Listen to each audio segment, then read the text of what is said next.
Welcome to the AM Edit, a calm space for quiet growth and intentional living. I'm Kristen, and today we're slowing down with a thought that's gentle on the surface, but transformative if we let it work on us over time. It's this, the illusion of comfort. Let's ease in. We are, at our core, wired for survival. Our minds are beautifully designed to protect us, avoiding pain, uncertainty, or risk. And comfort feels safe. It feels familiar, and familiar feels good, right? But here's the quiet truth. Comfort isn't always aligned with growth. Sometimes it's a holding pattern, a place where we float, but never quite move forward. Think of a time when you knew something needed to shift, a job that didn't quite fit anymore, a relationship that quietly drained you, a dream that kept tugging at you from the background. And yet, you stayed. You hesitated. You talked yourself out of the leap. That's the illusion of comfort. It feels like safety, but often it's just the absence of challenge, the absence of change. And when we avoid change for too long, we start to feel disconnected from ourselves, stuck, restless. That's when we know it's time to look at what we're calling comfort and ask, is this really serving me? Now let's talk about the companion to comfort, resistance. The moment we even consider stepping outside our known world, resistance shows up. It might sound like, you're not ready yet. Who do you think you are? It's too late, you'll fail. And it doesn't always show up as loud fear. Sometimes it's subtle, procrastination, sudden tiredness, an overwhelming urge to clean your entire kitchen instead of writing that page. Here's the shift. Resistance isn't the enemy. It's a signal, a flare from the nervous system that says, something important is happening here. And often the more intense the resistance, the closer you are to something meaningful. But resistance is tricky. It's shaped by our past, our fears, our identity. And it's often subconscious. So we don't even realize we're avoiding the thing that could change everything. You're listening to the AM Edit with Kristen. Sometimes the softest truths are the ones that shift us the most. Let's keep going. Let me share a personal moment. There was a time I was offered an opportunity. One that would have meant speaking in front of people I deeply admired. And my first instinct? Say no. My chest tightened. My thoughts spiraled. I felt completely unprepared, even though I'd been doing this work quietly for years. I told myself, I need more time. Maybe next year. But the truth, that was resistance.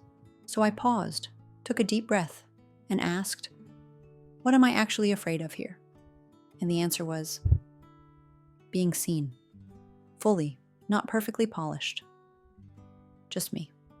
That moment taught me. Resistance isn't about the task. It's about the identity it asks us to step into. It's not about writing the book. It's about becoming someone who calls themselves a writer. It's not about taking the job. It's about becoming someone who believes they're worthy of more. That's what resistance protects. The version of us we've outgrown, but haven't yet said goodbye to. So how do we move with it without bulldozing ourselves? Here are a few gentle practices. 1. Pause and name it. When you feel resistance, don't ignore it. Say, this is resistance. Naming it breaks its spell. It gives you space to choose rather than react. 2. Ask what it's protecting. Often resistance is shielding something tender, like fear of rejection, of not being good enough, of losing control. When we acknowledge the fear with compassion, it softens. 3. Take tiny brave steps. You don't have to leap. Start small. A single sentence, a 5-minute walk, a gentle yes. Resistance often quiets when we prove to ourselves we're safe to begin. 4. Make peace with discomfort. Discomfort isn't danger. It's the stretch of becoming. the ache of growth. Learning to sit with it, breathe with it, opens the door to so much possibility.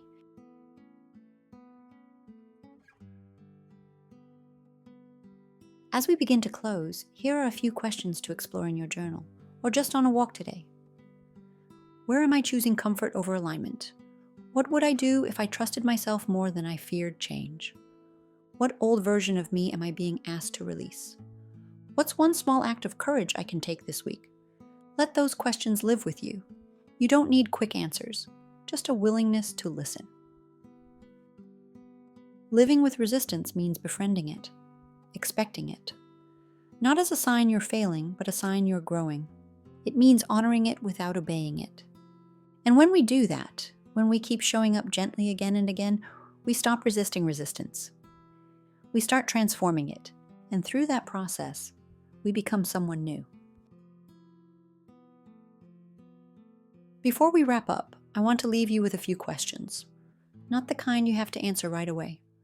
More like gentle invitations. Things you can sit with. Maybe journal through later. Or just carry into the quiet corners of your day. So, if you're in a place to pause, take a breath with me. Here's the first one.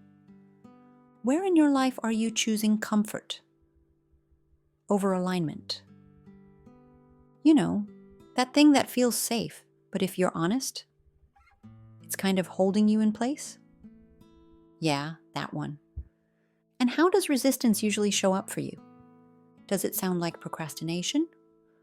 Or maybe it's that sudden burst of busyness when you were just about to start something important.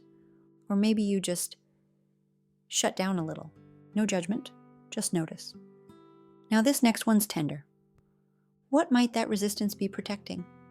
Sometimes it's fear of failing, or even fear of succeeding, fear of being seen, fear of change. Whatever it is, it's okay to name it. That's how we start to loosen its grip. What's one area where you feel ready to grow, even if it's a little uncomfortable?